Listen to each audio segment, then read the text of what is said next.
سورت بنی اسرائیل آیت نمبر 1۔ اعوذ باللہ من الشیطان الرجیم، بسم اللہ الرحمن الرحیم۔ سورت بنی اسرائیل مکی سورت ہے۔ اس کے 12 رکوع اور 111 آیات ہیں۔ 15واں پارہ شروع سے سبحان الذی، پاک ہے وہ ذات، الذی وہ ذات، اسرا بعبدہ جو لے گیا اپنے بندے کو، لیلاً رات کے ایک حصے میں، من المسجد الحرامی مسجد حرام سے، الی المسجد الاقصی مسجد اقصی بیت المقدس تک، الذی وہ بارکنا کہ ہم نے برکت رکھی ہے، حولہ اس کے ارد گرد، لنریہ من آیاتنا تاکہ ہم دکھائیں اس کو اپنی بعض نشانیاں، انہ بے شک اللہ تعالی، السمیع خوب سننے والا، البصیر اور خوب دیکھنے والا ہے۔ اللہ رب العزت خوب سننے والا اور خوب دیکھنے والا ہے۔ تو عبداللہ ابن مسعود رضی اللہ تعالی عنہ سورت بنی اسرائیل، سورت کہف اور سورت مریم کے متعلق فرمایا کرتے تھے، انہن من الاتاک الاول وہن من تلادی، یہ پہلی قدیم صورتوں میں سے ہے اور یہ میرے قدیم مال میں سے ہے۔ معلوم ہوا کہ یہ سورت مکی ہے۔ رسول اللہ ہر رات سورت بنی اسرائیل اور سورت زمر پڑھا کرتے تھے، جس طرح کہ مسند احمد کی حدیث نمبر 24,442 ہے۔ تو اللہ نے فرمایا کہ پاک ہے وہ ذات کہ جس نے رات کے کچھ حصے میں اپنے بندے کو حرمت والی مسجد سے بہت دور کی مسجد، اس مسجد تک لے گیا۔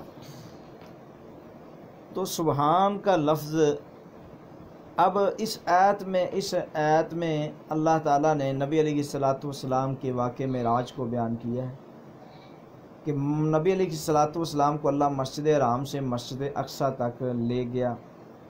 اور خلاصہ میں یہی عرض کرنا چاہتا ہوں کہ واقعہ معراج تفصیل کے ساتھ احادیث کی کتابوں میں، بخاری سے لے کر تمام حدیث کی کتابوں میں موجود ہے کہ آقا علیہ السلام ام ہانی کے گھر میں سوئے ہوئے تھے۔ فرشتے آئے اور نبی علیہ السلام کو لے کر گئے۔ آقا علیہ السلام کا سینہ دھویا گیا، پھر براق پر بٹھایا گیا، پھر نبی علیہ السلام مسجد اقصی میں پہنچے، وہاں براق کو باندھ دیا گیا۔ 2 روایات ہیں کہ وہاں پہلے امامت کروائی اور ایک روایت میں بعد میں کروائی۔ تو پھر 7 آسمانوں کی سیر کی اور نمازوں کا تحفہ رسول اللہ صلی اللہ علیہ وسلم لے کر آئے۔ اور اب بات یہ ہے کہ بعض لوگوں نے یہاں معراج کا انکار کیا۔ انہوں نے کہا یہ کس طرح ہو سکتا ہے؟ وہ کہتے ہیں کہ یہ صرف نبی علیہ السلام کو معراج خواب کے ذریعے ہوئی ہے۔ اور بعد نے یہ اعتراض کیا، انہوں نے کہا یہ اس سے مراد جو یہ سفر ہے ہجرت کا سفر ہے۔ تو لیلاً کی تنوین جو ہے یہ ہمیں بتاتی ہے کہ کچھ رات عموم کے لیے ہے، رات کا کچھ حصہ بیان ہو رہا ہے۔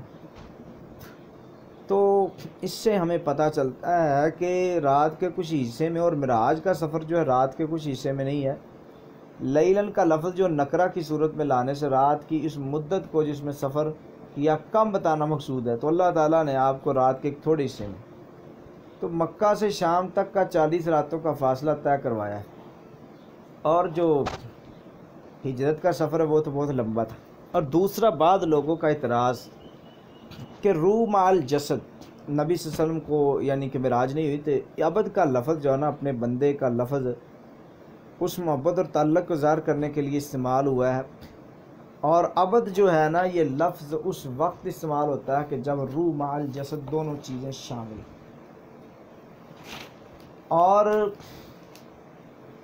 یہ بات صاف ظاہر ہے کہ نبی صلی اللہ علیہ وسلم کو یہ واقعہ بیداری میں روح اور جسم سمیت آیا ہے۔ عبد بھی اس لفظ کی شہادت دیتا ہے۔ اور سبحان کوئی یعنی کہ اگر خواب کے ذریعے یہ بات دکھائی گئی ہو تو پھر سبحان کہنے کی ضرورت ہی نہیں تھی، تو لفظ سبحان جہاں کوئی خاص موقع ہو نا وہاں بولا جاتا ہے۔ تو اب واقعہ معراج کب ہوا؟ تو علامہ جمال الدین قاسمی وہ کہتے ہیں کہ اکثر اہل علم کا کہنا ہے کہ معراج جو ہے وہ ہجرت سے 1 سال پہلے ہوئی، اور اسی طرح وہ لمبا واقعہ ہے واقعہ معراج۔ تو نبی علیہ الصلاۃ والسلام نے معراج کی ہے، روح مع الجسد کی ہے، تو یہ اللہ تعالیٰ کی نشانیاں ہیں جو اللہ تعالیٰ نے اپنے محمد رسول اللہ صلی اللہ علیہ وسلم اپنے محبوب کو دی۔ یہ معجزہ ہے معراج، اور اس کے بڑے بڑے انکاری تھے۔ وَآتَيْنَا، اور ہم نے دی موسیٰ علیہ الصلاۃ والسلام کو الکتاب کتاب، وَجَعَلْنَاهُ هُدًى، اور ہم نے بنایا اسے ہدایت، لِبَنِي اسرائیل، بنی اسرائیل کے لیے، کہ اللہ تتخذوا، یہ کہ تم نہ پکڑو، من دونی، میرے سوا، وکیلاً، کسی کو بھی کارساز، ذریۃ بعضها، ذریۃ اولاد، من حملنا، ان لوگوں کی جنہیں ہم نے کشتی میں سوار کیا، مع نوح علیہ السلام کے ساتھ، انہ کان عبدا شکورا، بے شک وہ بندہ نہایت شکر گزار تھا، وہ بندہ نہایت ہی شکر گزار تھا۔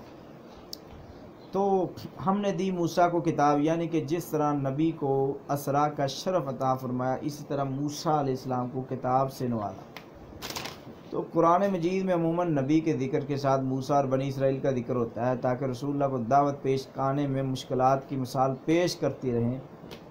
اور آگے فرمایا ذریۃ بعضها من بعض، مقصد بنی اسرائیل کو ایمان اور عمل پر ابھارنا ہے کہ دیکھو کہ کن لوگوں کی اولاد ہو، تمہارے آباء و اجداد وہ نیک تھے، اس لیے یعنی کہ ذریۃ بعضها من بعض کی اولادیں، یعنی کہ اولاد ان لوگوں کی کہ ہم نے کشتی میں سوار کیا نوح کے ساتھ، انہ کان عبدا شکورا، وقضینا، اور ہم نے قطعی حکم بھیجا، الی بنی اسرائیل، بنی اسرائیل کی طرف، فی الکتاب، تورات میں، لتفسدن فی الارض، البتہ تم ضرور فساد کرو گے زمین میں، مرتین، 2 مرتبہ، ولتعلن، اور تم ضرور سرکشی کرو گے، علوا کبیرہ، بڑی سرکشی، تم بڑی سرکشی کرو گے۔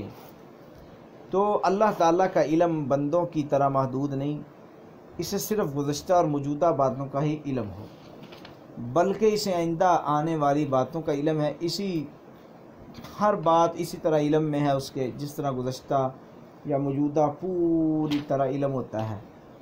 ہر گزشتہ آنے والی ہر چیز اللہ کے علم میں ہے۔ کوئی اللہ تعالیٰ کے علم میں سے کوئی کہے کہ میں کمی کر لوں تو یہ نہیں ہو سکتی۔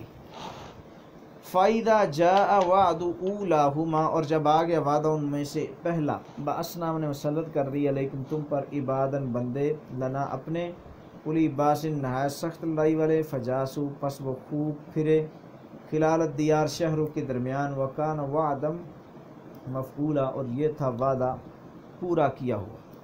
جب آ گیا وعدہ ان میں سے پہلا تو ہم نے مسلط کر دیے تم پر بندے ہم اپنی طرف سے نہایت سخت لڑائی والے، تو پھر ہو گئے وہ شہروں کے درمیان قتل کرنے والے، وکان وعدہ مفعولا، اور اللہ کا وعدہ پورا کیا ہوا ہے۔ تو اس 2 مرتبہ، ثم رددنا لکم الکرۃ علیہم، پھر ہم نے لٹا دیا تمہارے اوپر، اللہ اکبر، الکرۃ، پھر ہم نے تمہیں دوبارہ ان پر غلبہ دیا، وامددناکم، اور مضبوط کیا تم کو مالوں کے ساتھ، وبنین، اور بیٹوں کے ساتھ، وجعلناکم، اور ہم نے بنا دیا تم کو اکثر نفیرا، اکثر جو ہے وہ یعنی کہ بیٹوں سے مدد کی اور تمہاری تعداد میں زیادہ کر دیا۔ اس 2 مرتبہ کے فساد اور اس کی سزا کی تعیین کا کوئی مضبوط اور قابل اعتماد ذریعہ ہمارے پاس قرآن و سنت کے سوا کچھ نہیں، کیونکہ تاریخ خصوصاً قبل مسیح کی تاریخ کی نہ کوئی سند ہے، نہ کوئی اس کے ثبوت کی کوئی پختہ دلیل ہے، رہا ان کا فساد تو اس کا شمار ہی نہیں۔ تو قرآن میں ان کے مذکورہ فسادات ہی دیکھ لیں، سمندر سے پار ہوتے ہوئے، اور پھر سامری کا بچڑا، پھر ان کی جتنی چیزیں ہیں ان سب کا تذکرہ آپ دیکھیں، اور مفسرین کا اس تعیین میں اختلاف بھی ہے۔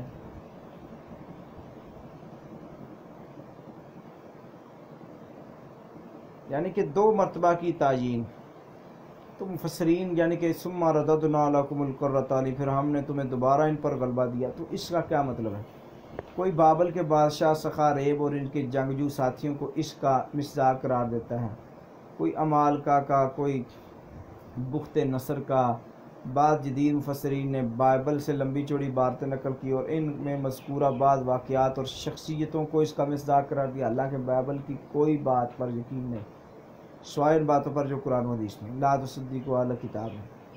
امام بخاری نے ابن عباس سے نقل کیا، انہوں نے فرمایا کہ سوال کرتے ہو تم؟ ابن عباس نے نقل کیا، انہوں نے فرمایا یا معاشر المسلمین، یا مسلمانوں کی جماعت، سوال کرتے ہو اللہ کہ تمہاری کتاب جو اس کے نبی کی طرف نازل کی وہ تمام خبریں میں سے اللہ کی طرف سے نہیں ہے؟ تو یہ ایک لمبی بحث ہے۔ اور بعد نے لکھا ہے قرآن مجید کے مطابق مصر سے نکلنے کے بعد موسیٰ نے بنی اسرائیل کو ارض مقدسہ میں داخل کرنے کے لیے جہاد کو حکم دیا اور بتایا کہ اس سرزمین کو اللہ نے تمہارے لیے ملکیت بنا دیا ہے وغیرہ وغیرہ۔ اور جہاد کے لیے نکلنے سے پھر انہوں نے انکار کیا، اس کے نتیجے میں 40 سال وہیں صحرا میں سرگرداں رہے۔ موسیٰ اس دوران وفات پا گئے تو اللہ تعالیٰ اس جلیل قدر پیغمبر کو ارض مقدس میں جانے کی اس قدر حسرت تھی کہ انہوں نے وفات کے وقت دعا کی کہ اللہ مجھے ارض مقدس سے اتنا قریب کر دے کہ پتھر پھینکنے سے اس زمین میں پہنچ جائے۔ چنانچہ اللہ تعالیٰ نے ان کی دعا قبول کی۔ رسول اللہ فرمایا اگر میں وہاں ہوتا تو تمہیں ان کی قبر رستے کی ایک جانب سرخ ٹیلے کے نیچے دکھاتا۔